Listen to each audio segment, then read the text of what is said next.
কোথায় কি আপনার এই পুলিশ কি করে? আপনি সংসদে সবাইকে সংবিধান পড়ে বেড়াচ্ছেন, অথচ আপনার বিবেকের যে কাজ, যে আইন শৃঙ্খলা ঠিক রাখা, সেই আইন শৃঙ্খলা ঠিক রাখতে পারছেন না। অন্য মানুষ দূরের কথা, আপনার নিজের সংগঠনের ছেলেরাই আইন শৃঙ্খলা কিন্তু এখানে লঙ্ঘন করছে। আপনার সেই পদক্ষেপ কোথায়? আমরা মনে করছি এখন কেন নিচ্ছে না এটাও স্পষ্ট। কেন স্বরাষ্ট্রমন্ত্রী কোনো ব্যবস্থা নিচ্ছে না? কেন ক্যাম্পাস যুদ্ধ শুরু করা হচ্ছে? এর কারণ আমরা মনে করি, আপনারা জানেন তেলের দাম কিন্তু বাড়ছে, দীর্ঘদিন পর্যন্ত পিআর করা হয়েছে, নিজস্ব মিডিয়া দিয়ে, নিজস্ব টাইম দিয়ে। হ্যাঁ, তেলের দাম বাড়ানো হয় না, তেলের মজুদ 1 মাস 6 মাস 10 মাসের তেল কি তাহলে ওই মন্ত্রীর পকেটে, না তার বাসার গুদামে? তেল কোথায়? তেল বের করে নিয়ে আসেন না কেন? আজকে দেখলেন তেলের দাম কিন্তু বাড়ানো হয়েছে। তেলের দাম যখন বাড়ানো হয়েছে, ছাত্র সংগঠনগুলোর কাজ কি ছিল? তারা তার বিরুদ্ধে কথা বলবে। যেখানে নাগরিকদের অবস্থা কাহিল হয়ে যাচ্ছে এই তেলের দাম পোষাতে, সব কিছুর দাম আস্তে আস্তে বেড়ে যাচ্ছে, সেগুলো নিয়ে কথা বলবে। মূলত সরকার সেই জায়গা থেকে মানুষের নজর সরানোর জন্য এই গুপ্ত খেলা, ক্যাম্পাস যুদ্ধ মূলত সরকারি পক্ষ থেকে মূলত শুরু করে দেওয়া হয়েছে। সেজন্য আমাদের পক্ষ থেকে অনুরোধ থাকবে, যারা গুপ্ত তারা মুক্ত হন, যারা অপরাধী তারা তাদের সংগঠনের নেতাকর্মীদের বিচার করেন, এবং সরকারকে বলবো আপনি আপনার আইন শৃঙ্খলা ফিরিয়ে আনেন। এরা যদি না আনেন তাহলে কিন্তু বাংলাদেশের জনগণ, শিক্ষার্থীরা পুনরায় কিন্তু আপনাদেরকে বয়কট করতে বাধ্য হবে। সেই উদ্দেশ্যকে সামনে রেখেই কিন্তু আগামীকাল ইসলামী ছাত্র আন্দোলন বাংলাদেশ আমরা আমাদের যে পদযাত্রা, সেই পদযাত্রা ঘোষণা করেছি।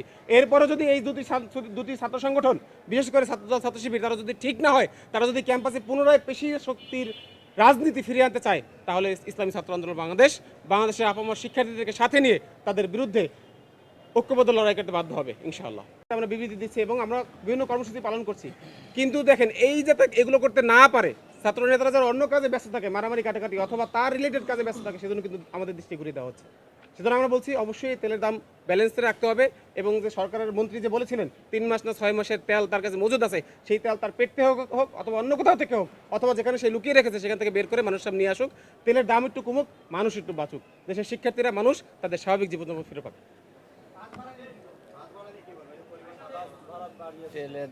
দেখেন, এগুলো তো মূলত একটা সিন্ডিকেট কেমন এগুলো আপনারা বুঝবেন। যে একদিক থেকে মালিকদের পক্ষ থেকে কি তেলের দাম বাড়ানো বলে মালিকটা বলতেছে তেলের দাম বাড়ছে, আমার ভাড়া বাড়াতে হবে। একবার ভাড়া বাড়ানো হলে দেখবেন এই ভাড়ার জীবনে কমে না। তেলের দাম হয়তো ঠিক আছে, যুদ্ধ শেষ হয়ে গেলে 2 দিন পরে কমবে, এই ভাড়া বাড়ানো হয়েছে মানে ভাড়া কোনো কমাবে না। এইসব ক্ষেত্রে কিন্তু এই ধরনের একটা প্ল্যান সংকট তৈরি করে যদি 3 মাসের তেল থাকি, আপনি সেই তেল সামনে আনেন, 3 মাস তো আর যুদ্ধ চলবে না। এই যে আমেরিকার ইরানের যুদ্ধ, এই যুদ্ধ কোনোদিন 3 মাস চলবে না, এটা আপনার শিওর থাকেন। এতদিন যুদ্ধ চালানো নেওয়ার মতো ক্ষমতা আমেরিকা কিংবা ইরান কারণ নাই। তাহলে 3 মাসের তেল আপনার যদি মজুদ থাকে, সেই তেল আপনি বের করেন। 3 মাস পর তো 3 মাসের মধ্যে আমরা আবার তেল পাবোই।